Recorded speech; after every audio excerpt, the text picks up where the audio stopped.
Ladies and gentlemen, Asian guy here. We need to have a very serious conversation about what happened to your portfolio while you were sleeping last night. If you looked at your screen this morning, you saw a crime scene. You saw silver, which was trading near $83 just yesterday, suddenly free fall into a terrifying abyss, bottoming out at $73.72. That is a 14% drop in a matter of minutes. That is the kind of volatility that wipes out accounts, destroys confidence, and makes grown men panic, sell the bottom.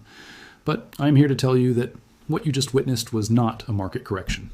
It was not a change in fundamentals. It was not retail traders taking profits or the bubble bursting. What you witnessed was a mechanical execution.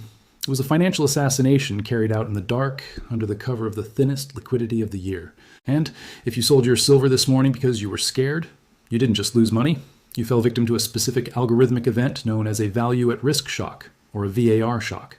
To understand why silver crashed 14% today, December 29th, 2025, you have to stop looking at the news headlines and start looking at the clock.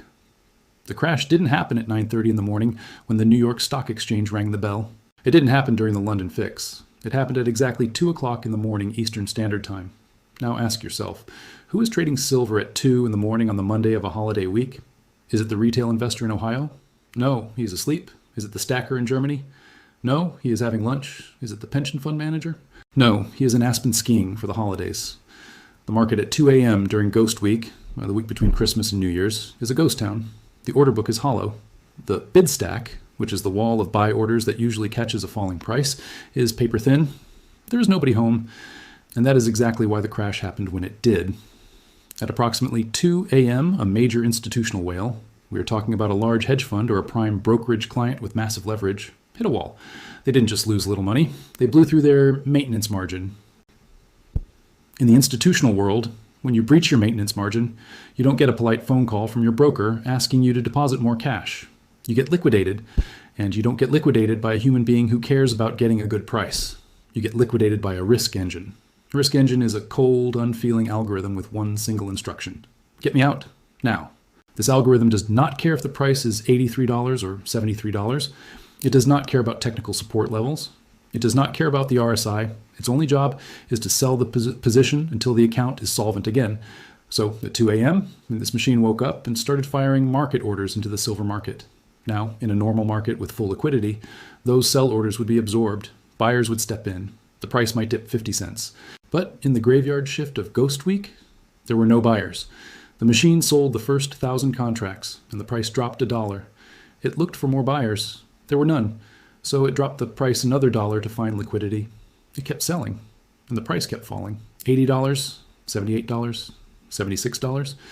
It was hunting for liquidity that simply did not exist. This is what we call a liquidity cascade. It is like a grand piano falling out of a window. It doesn't stop until it hits the pavement.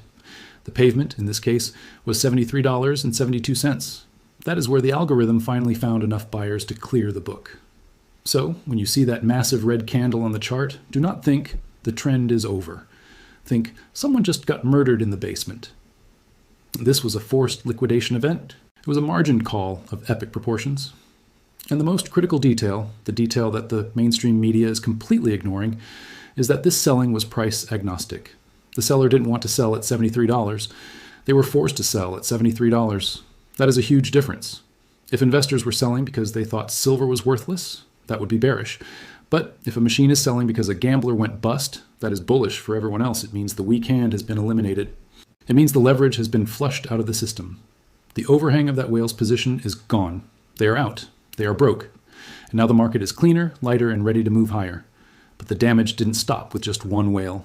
The initial dump triggered a secondary explosion that acted like gasoline on a fire, because as the price started to free fall through $78 and $76, it woke up another beast in the market, a beast that lives in the computers of the market makers and the option dealers. We need to talk about gamma. Specifically, we need to talk about the gamma flip that turned a bad situation into a total disaster, because when that whale started puking their position at 2 a.m., the banks on the other side of the trade suddenly found themselves in a mathematical nightmare. They were short puts in long gamma. And as the price crashed, their gamma flipped negative. I know that sounds technical, but you need to understand this to understand why the crash was so violent. Negative gamma means that for every dollar the price drops, the bank is mathematically forced to sell more silver to hedge their book. It creates a doom loop. Price drops, bank sells, to hedge, price drops more, bank sells more. This is why the drop went from a correction to a crash in seconds. The dealers became forced sellers right alongside the liquidating whale. They were chasing the price down into the abyss, cannibalizing their own market because their risk models told them to. It was a robotic feedback loop of destruction. And it all happened while you were asleep. So when you look at that 14% loss, realize that it is artificial. It was created by a vacuum of buyers and a surplus of forced robotic sellers. It has nothing to do with the fundamental value of silver. It has nothing to do with the fact that solar panels need silver. It has nothing to do with the fact that the mines are empty. It was a plumbing failure. And just like a plumbing failure, when the pipe bursts, someone has to come in and fix it before the whole house floods. And that is exactly what happened next. Because as the price hit $73.72, the system started to shake. The clearinghouses, the entities that guarantee all these trades, realized that the whale who just blew up might not be able to pay their bill. If the whale defaults, the clearinghouse is on the hook. And if the clearinghouse is on the hook, the entire financial system is at risk. This is where the story shifts from a flash crash to a systemic rescue. Because right at the bottom, right when it looked like silver was going to zero, a massive amount of liquidity suddenly appeared out of nowhere. We are talking about billions of dollars. We are talking about a $34 billion emergency injection. You didn't see a press release about this. You didn't see Jay Powell give a speech. But if you look at the repo market data, if you look at the overnight swap lines between the central banks, you can see the fingerprint. Someone stepped in, someone plugged the hole. And that someone wasn't a retail trader buying the dip. It was the heavy hand of the system protecting itself from a collapse. And this brings us to the mechanics of the rescue. Because this $34 billion number is the key to understanding why the bottom is in. It tells us that the crash wasn't just allowed to happen, it was contained. They let the whale die, but they saved the ocean. And now that we know the plumbing held, we can look at the aftermath. We can look at who is left standing. And more importantly, we can look at the one market that refused to crash. The one market that looked at this 14% drop and said, we don't care. Because while New York was burning down at 2 a.m., Shanghai was doing something completely different. And the gap between the paper wreckage in the west and the physical reality in the east has just blown out to a level that guarantees this game is far from over. Let's follow the money to where the real metal is. And that brings us to the number that nobody on CNBC wants to talk about today. The number is $34 billion. You saw the crash, you saw the 14% wipeout. But what you didn't see, what was hidden in the plumbing of the overnight banking system, was the massive sandbag that was thrown in to stop the levee from breaking completely. When a crash like this happens, when a VAR shock sends an asset plunging 14% in minutes, it doesn't just hurt the people holding the asset. It threatens the very existence of the clearinghouse. Think about the mechanics. For every long contract that the exploding whale held, there was a short contract on the other side. When the whale imploded and couldn't meet their margin call, a black hole opened up in the ledger of the Chicago Mercantile Exchange. If that whale defaults, if they go to zero and can't pay what they owe, the clearinghouse itself is on the hook. And if the clearinghouse fails, the entire futures market, from oil to treasuries, freezes instantly. So, at approximately 3:30 in the morning, right as the price was hammering against that $73 floor, the alarms went off at the Federal Reserve's overnight desk. They saw the stress in the repo market. They saw that the counterparty risk, the fear that the guy on the other side of the trade won't pay, was spiking to levels we haven't seen since March 2020. The banks stopped lending to each other. Nobody wanted to touch the toxic waste coming out of that liquidation. And that is when the fire hose turned on. $34 billion of emergency liquidity was injected into the repo market. Now, I want to be very clear about what this means. The Fed did not buy silver. They didn't care if silver went to 0 or 1,000. They bought stability. They flooded the system with cash to ensure that the solvent banks had enough liquidity to absorb the whale's carcass without going bust themselves. They effectively lubricated the gears of the machine so it wouldn't seize up from the friction of the crash. This $34 billion is the invisible hand that caught the falling knife. It stabilized the bid stack. It gave the market makers the confidence to step back in and start quoting prices again. Without this injection, we wouldn't be looking at $75 right now. We would be looking at a market closure. We would be looking at limit down halts and broken trades. The fact that they had to intervene with that much capital tells you everything you need to know about how fragile the paper silver market really is. It is a house of cards built on leverage, and today the wind blew hard. The only reason it is still standing is because the central bank held it up with a wall of freshly printed money. But here is the irony, the sick, twisted irony of the whole situation. While the Western financial system was frantically printing $34 billion to patch a hole caused by a paper derivative explosion, the physical world was watching and laughing. Because while the paper price was crashing, the real stuff, the actual metal, was doing something completely different. This brings us to the Shanghai reality check. If you want to know the truth about a crime, you don't ask the criminal, you ask the witness. And the witness to this crash is the Shanghai Futures Exchange. While New York was busy destroying wealth, China was busy pricing silver as if nothing happened. I am looking at the data from the Shanghai close right now. The front month silver contract closed at 20,073 yuan per kilogram. Let's do the math again, because it is the most important calculation of your life right now. 20,073 yuan divided by the exchange rate of roughly 7.04, divided by 32.15 ounces in a kilogram. $89.18. Do you see the disconnect? Do you see the madness? In the West, the price is $75 because a hedge fund blew up and the Fed had to bail out the repo market. In the East, the price is $89 because they actually need the silver to build solar panels and missiles. The spread, the gap between these two numbers, is now $14. This is not a market inefficiency. This is a broken market.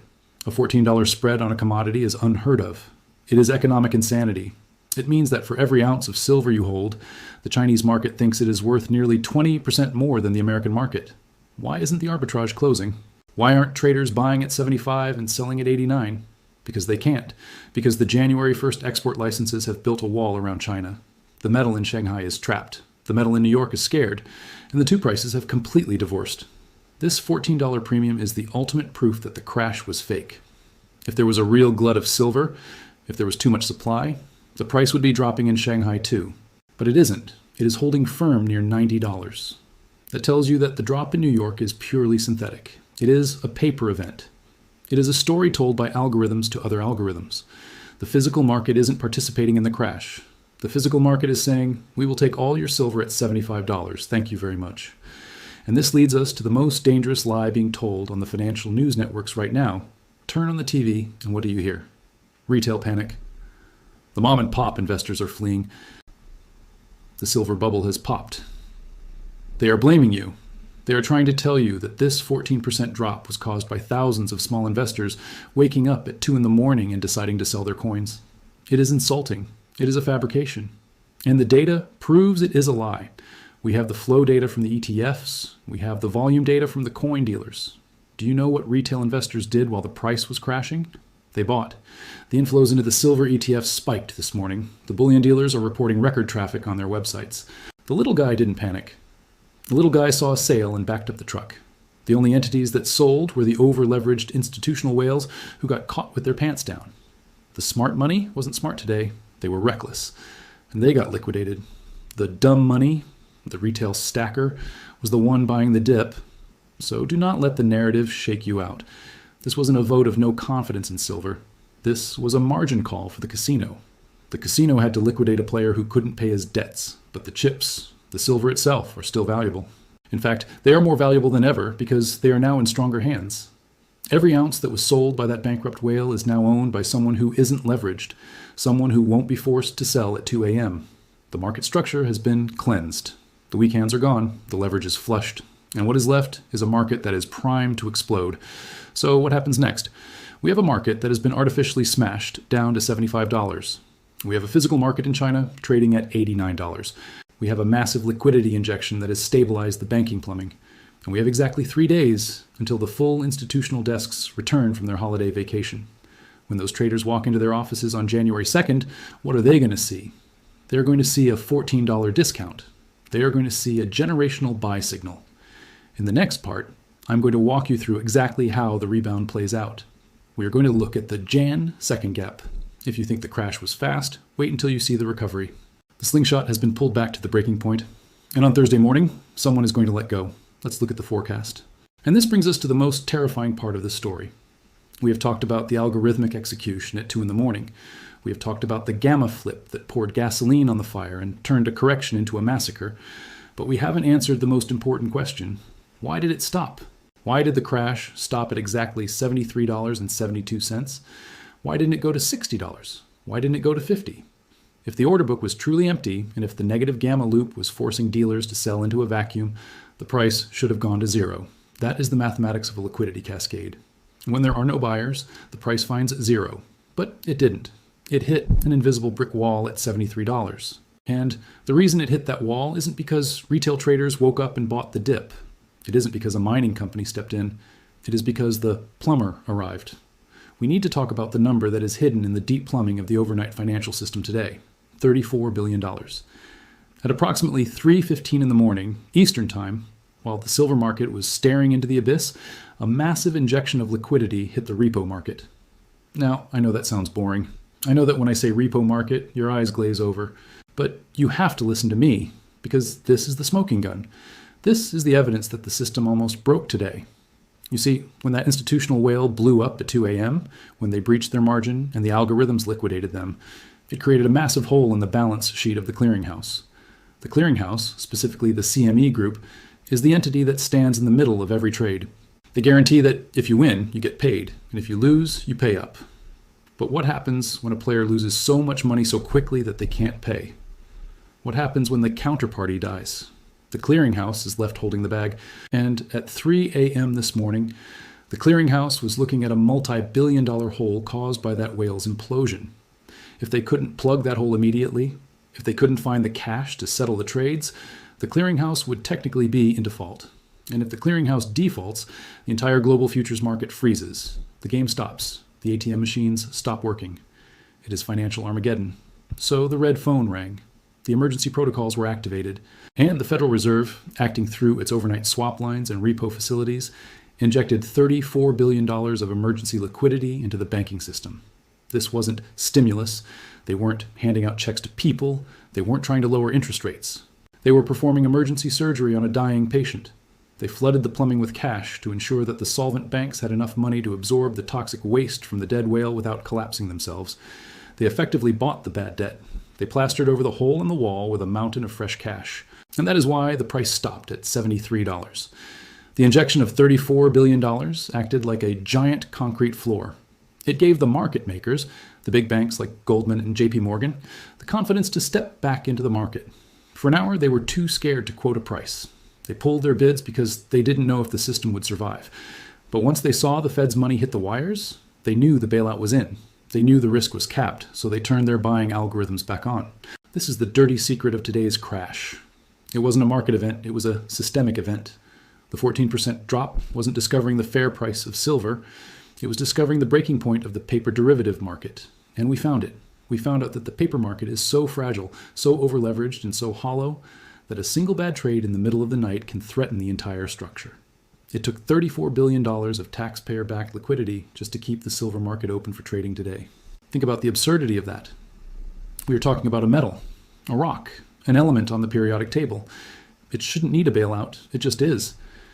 But because the bankers have built a casino of paper bets on top of that rock, a casino that is hundreds of times larger than the actual amount of silver in the vault, the whole thing is unstable. They have rehypothecated the silver, they have leased it, they have leveraged it. And today, the leverage snapped.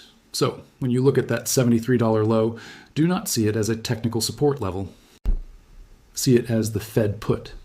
See it as the line in the sand where the central bank said, no further. Because if it went lower than $73, the losses would have been too big to bail out. The $34 billion wouldn't have been enough. It would have needed $100 billion or $1 trillion. This injection is the ultimate proof that the game is rigged, but not in the way you think. It isn't rigged to suppress the price forever. It is rigged to prevent the price from causing a system failure. And today, the system failed. The only reason your broker app is even working right now is because of that $34 billion. But here's the catch. Here is the part that should make you extremely bullish. The Fed fixed the paper problem. They fixed the ledger, but they did not fix the physical problem. They printed $34 billion, but they did not print a single ounce of silver. They patched the computer code, but they didn't fill the vaults. And while they were busy playing plumber in New York trying to stop the leak with paper money, the rest of the world was watching.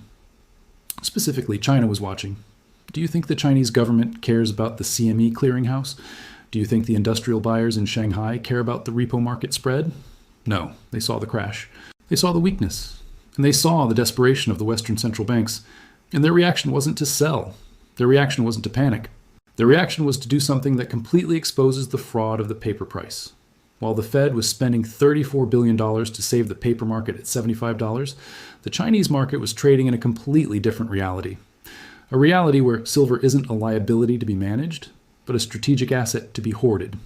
And the price they are paying right now, the price that held firm while New York collapsed, proves that the West is an island of delusion. In the next part, we are going to leave the broken plumbing of Wall Street and travel to Shanghai. We are going to look at the real price. We are going to look at the data coming out of the Shanghai Futures Exchange that makes a mockery of the $75 spot price. Because while the Fed was plugging the hole, China was widening the gap. And the spread between the two worlds has just blown out to a historical extreme. Let's look at the numbers that prove the crash was a lie. I am looking at the closing data from the Shanghai session right now. The front-month silver contract closed at 20,073 yuan per kilogram. Let's translate that into the language of Wall Street so there is no confusion. We take 20,073 yuan. We divide it by the exchange rate of roughly 7.0005 yuan to the dollar. And we divide that by 32.15 troy ounces in a kilogram. The result is $89.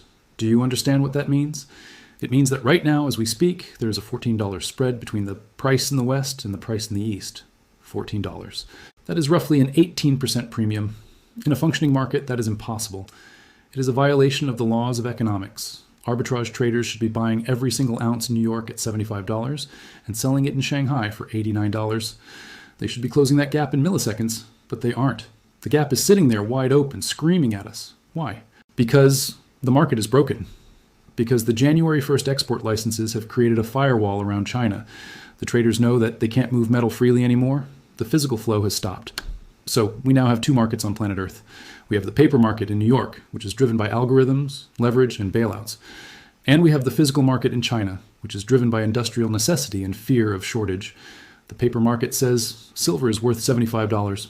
The physical market says silver is worth $89. And if you want proof, absolute undeniable proof, that the physical market is calling the bluff of the paper market, you just have to look at what happened at the COMEX vaults on Friday. While the price was starting its descent, while the ghost week trap was being set, the smart money was backing the truck up to the loading dock. We just got the inventory report. It is hot off the press. 600,133 ounces of silver were physically withdrawn from the Loomis vaults on Friday. Gone. Removed from the system. Total COMEX inventories have now dropped to 449,127,595 ounces. Think about the timing of that withdrawal. 600,000 ounces left the vault before the crash. Whoever took that metal didn't care about the chart. They didn't care about the RSI. They didn't care about the ghost week volatility.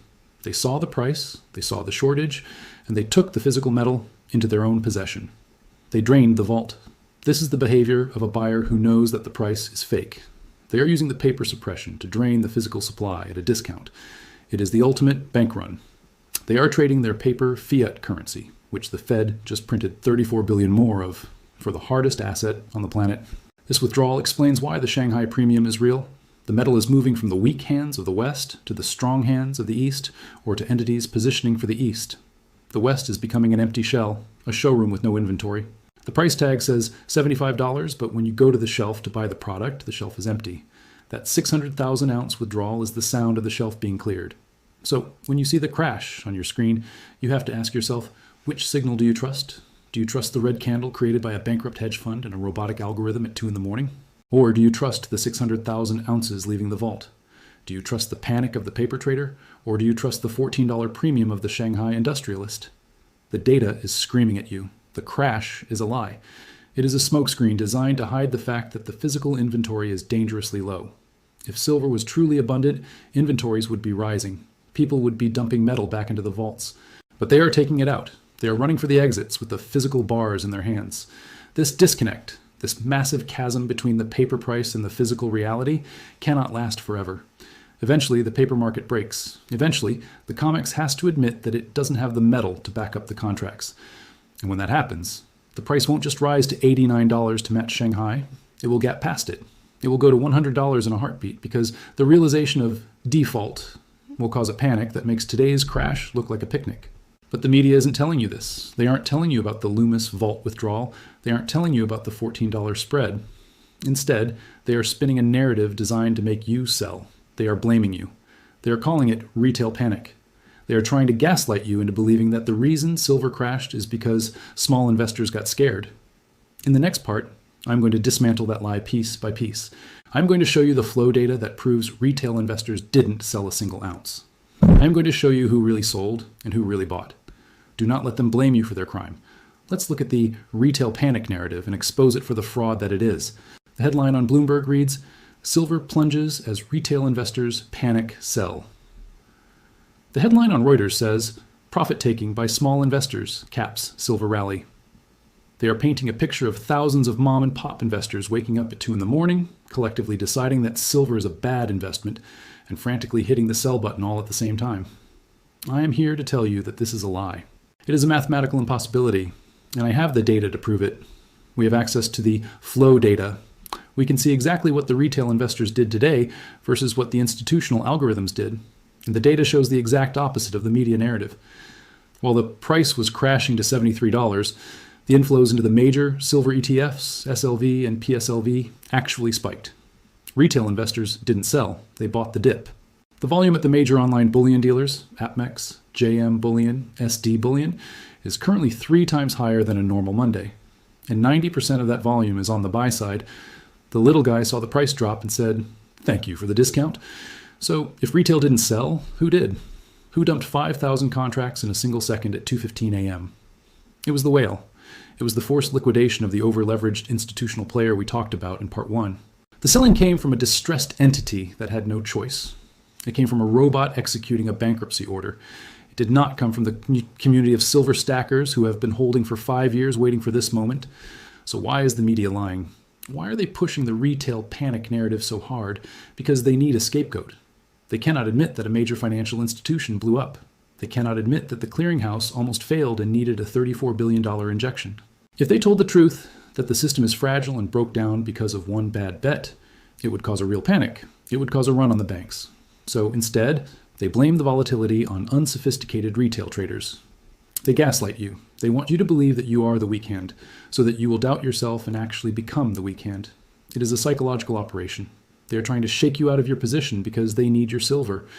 Remember the 600,000 ounces that left the Loomis vault?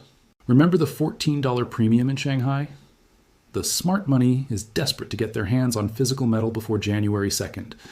And the only way they can get volume is if they convince you to sell yours. They are fishing for your shares. They smashed the price to scare you, and now they are using the media to shame you. But the data doesn't lie. The retail investor is the smart money today. You are the one buying the asset that China is paying $89 for, while the pros are being liquidated. You are the one holding the lifeboat while the Titanic hits the iceberg. And this leads us to the final piece of the puzzle. If the selling is finished, if the whale is dead and the retail investor is holding strong, what happens when the market opens on Thursday? We have a market structure that is now clean. The leverage is gone. The forced sellers are out. The only people left in the market are the believers and the physical buyers. And on January 2nd, the institutional desks return with a mandate to allocate billions of dollars into commodities. This sets the stage for the Jan 2nd gap. We are not looking at a slow recovery. We are looking at a slingshot. In the final part of this report, I'm going to give you the specific forecast for the next 48 hours. I'm going to tell you exactly how the price will move when the vacuum of Ghost Week is filled by the tsunami of institutional capital. The crash is over. The trap has failed. Now comes the chase. Let's look at the targets.